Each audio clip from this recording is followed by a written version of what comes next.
चोरी करते करते कोई शख्स एक दिन जज की कुर्सी पर जा बैठे और अपने जैसे अपराधियों को रिहा करना शुरू कर दे। एक शख्स जिसने ठगी करके जज की कुर्सी पकड़ी और फिर 2470 कैदियों को रिहा कर दिया। इतना ही नहीं, इसके ऊपर 1250 कार चोरी करने का आरोप है। सबसे हैरानी की बात ये कि ये शख्स खुद एक वकील है। कानून की अच्छी जानकारी होने के कारण जेल से बाहर आना इसके बाएं हाथ का काम है। हम बात कर रहे हैं भारत के मशहूर चोर और जालसाज शख्स की, जिसका नाम है धनीराम मित्तल। धनीराम के ऊपर करीब 194 केस हैं। चलिए आपको पूरी कहानी बताते हैं सिलसिलेवार तरीके से। धनीराम मित्तल का जन्म 1939 में हरियाणा के भिवानी जिले में हुआ। परिवार से बेहद गरीब होने के कारण जैसे तैसे करके धनीराम की पढ़ाई पूरी हुई। रोहतक से पढ़ाई पूरी होने के बाद धनीराम को तलाश थी एक सरकारी नौकरी की। आए दिन दोस्तों की नौकरियां लगते देख वह बेहद दुखी था। सरकारी नौकरी पाने के लिए यूं तो धनीराम ने अनेक कोशिशें की, मगर सभी बेकार गई। सरकारी नौकरी छोड़ो, यहाँ इसे कोई प्राइवेट भी नहीं मिल रही। 1965 को धनीराम भिवानी के आरटीओ ऑफिस में पहुंचता है। दरअसल ये अपना लाइसेंस बनवाने के लिए गया था। यहाँ इसने देखा कि आरटीओ ऑफिस के बाहर अनेक दलाल बैठे हैं जो मोटी कमाई कर रहे हैं। यहीं से धनीराम को आइडिया आता है कि उसे भी यही काम करना है। धनीराम आरटीओ ऑफिस के बाहर बैठने वाले सुरेंद्र और राजेश से दोस्ती करता है और उनके साथ काम करने लग जाता है। कागजात बनाते बनाते उसे पता चला कि यहाँ फर्जी पेपर भी बनते हैं। धनीराम फर्जी लाइसेंस और कई पेपर बनाने लगा। इससे उसे अच्छी खासी आमदनी भी होने लगी, मगर इस काम में उसका मन नहीं लग रहा था। उसके जहन में दरअसल कुछ और था कि कुछ बड़ा करना है। करीब 5 साल तक फर्जी पेपर बनाने के बाद धनीराम ने ये काम छोड़ दिया। उसे तलाश थी एक नई नौकरी की। इसी दौरान उसे एक दिन अखबार के माध्यम से पता चला कि रेलवे में कुछ नौकरियां निकली हुई हैं। जैसे कि हमने आपको बताया, धनीराम फर्जी पेपर बनाने में अब तक एक्सपर्ट हो चुका था।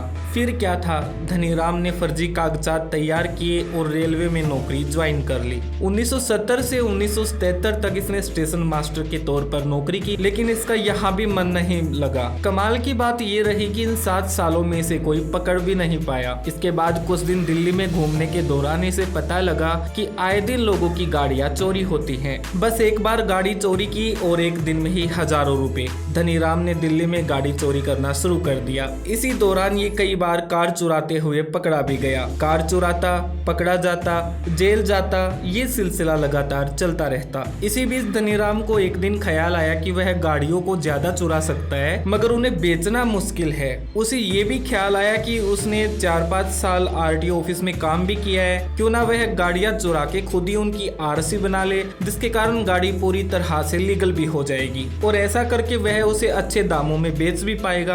अब धनीराम गाड़ियां भी खुद चुराता, कागजात भी खुद बनाता और बेचता भी। 1980 के दौर तक इस शख्स ने करीब 10 करोड़ की प्रॉपर्टी जमा कर ली थी। लेकिन जैसे कि आपको बताया कि धनीराम के ऊपर कई केस भी चल रहे थे, जिसके कारण उसे बार बार कोर्ट आना जाना पड़ता। इस कोर्ट कचहरी की भागदौड़ से परेशान होकर धनीराम ने फैसला लिया कि वह खुद ही वकील बनेगा। इसे लगा कि वकील और पुलिस की दोस्ती भी होती है और अगर वह वकील बन जाए तो अपना केस खुद लड़ेगा और उसे कानून की अच्छी जानकारी भी हो जाएगी। 1980 के दिसंबर में जयपुर से वकालत करनी शुरू की और कुछ सालों में वकील बन गया। कानून की अच्छी जानकारी होने के बाद धनीराम ने एक हैंडराइटिंग का भी कोर्स किया। हैंडराइटिंग का कोर्स इसलिए किया कि ताकि वो कहीं भी फर्जी सिग्नेचर या दस्तखत कर सके। धनीराम फिर से दिल्ली आया और गाड़ियां चोरी करने लगा, मगर इस बार वह जब भी पकड़ा जाता तो गिरफ्तार करने वाले पुलिस वालों को ही उल्टा फंसा देता, क्योंकि उसे पता था कि केस की कमजोर कड़ी कौन सी है और अदालत किस चीज को मानती है और कौन से सबूत बेहद जरूरी हैं। इसी दौरान एक बार एक कार चोरी में धनीराम को रंगे हाथ गिरफ्तार किया गया। जब दिल्ली की 30 हजारी कोर्ट में इसे जज के सामने ले जाया गया तो जज भी इसे देख के हैरान थे, क्योंकि जज साहब इसे लगातार कई वर्षों से देख रहे थे। जज साहब को बेहद गुस्सा आया। उसने धनीराम की तरफ देखा और उन्होंने कहा कि इसे यहाँ से बाहर निकालो। जज साहब ने अपनी टिप्पणी में कहा कि कितनी बार आओगे यार, इसे भगाओ, क्यों लेके आते हो बार बार। ये सुनकर धनीराम कोर्ट से बाहर गया और जो पुलिस वाले उसे कोर्ट लेके आए थे उन्हें कहता है कि देखो यार, सुनवाई हुई नहीं, उससे पहले ही जज ने बाहर भगा दिया। चलो मैं जाता हूँ, तुम भी अपने घर जाओ। यहाँ पुलिस वाले ने भी यही कहा कि हाँ यार, मैंने ऐसा ही सुना था। इतनी बात होने के बाद धनीराम निकल गया। कुछ देर बाद जज ने कहा कि धनीराम को पेश किया जाए। जब दोनों पुलिस वालों से पूछा कि धनीराम कहाँ है, तो उन्होंने कहा कि साहब आपने ही तो कहा था कि इसे भगा दो यहाँ से। खैर जज साहब को भी लगा कि हाँ हो सकता है इन्हें ऐसा ही लगा हो, कोई नहीं फिर पकड़ा जाएगा। धनीराम मित्तल एक रात में करीब 10 कार चुरा लेता था। 50 की उम्र होने के बावजूद भी धनीराम लगातार चोरियां करता रहा, लेकिन इसके बाद कुछ ऐसा हुआ जिसे सुनकर हर कोई हैरान हो गया। 1988 में धनीराम ने अखबार में एक खबर पढ़ी। खबर ये कि हरियाणा के झज्जर जिले में एक एडिशनल जज के खिलाफ विभागीय जांच के आदेश जारी किए गए हैं और ये आदेश Punjab and Haryana high court ने किए हैं। एक तरह से समझे तो ये भ्रष्टाचार का मामला था जो जज के खिलाफ जांच चलनी थी। सब लोगों ने इस खबर को अलग अलग नजर से पढ़ा, वही धनीराम ने इस खबर को सबसे अलग नजरिए से पढ़ा।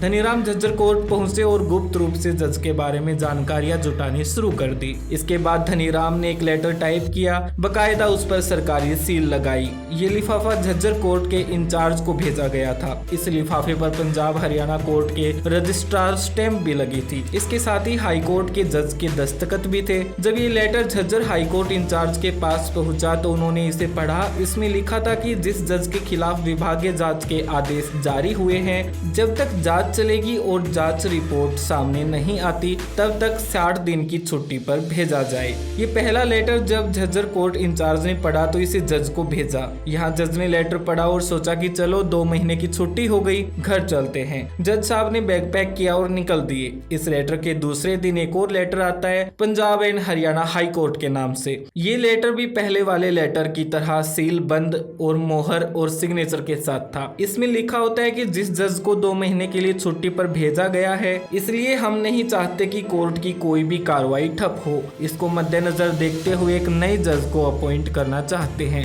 जो कल 9 बजे ज्वाइन करेगा। अगले दिन कोर्ट में एक धनीराम नामक शख्स दाखिल होता है। बतौर उनके हाथ में Punjab and Haryana high court का एक लेटर भी होता है। धनीराम लेटर कोर्ट के इंचार्ज को दिखाता है। लेटर में लिखा होता है कि जो जज छुट्टी पर गए हैं उनकी जगह धनीराम मित्तल काम संभालेंगे। कोर्ट इंचार्ज ने बड़ी इज्जत से धनीराम को चैम्बर दिखाया और अदालत की कुर्सी पर बैठाया। इसके बाद शुरू होती है मुकदमे की कार्रवाई। धनीराम मित्तल को अदालत की प्रक्रिया शुरू होने से पहले केस की लिस्ट दी जाती है, किसकी जमानत है, किसकी गवाही है तथा किसकी अर्जी लगी हुई है। धनीराम मित्तल ने पहले दिन ही 70 लोगों को जमानत दे डाली। हालांकि कोर्ट में सबको ये अजीब भी लगा, पर सबके मन में ये ख्याल था कि हो सकता है जज साहब अच्छे इंसान हो और हो सकता है उनका मूड अच्छा हो। आज हर रोज की दिनचर्या की तरह धनीराम मित्तल सुबह 9 बजे आते और 5 बजे घर जाते। करीब 45 दिन तक धनीराम मित्तल ने कोर्ट में जज की कुर्सी पर बैठकर फैसले सुनाए। इन 45 दिनों में धनीराम जज ने 2470 अपराधियों को जमानत दे डाली। जिस तरीके से वह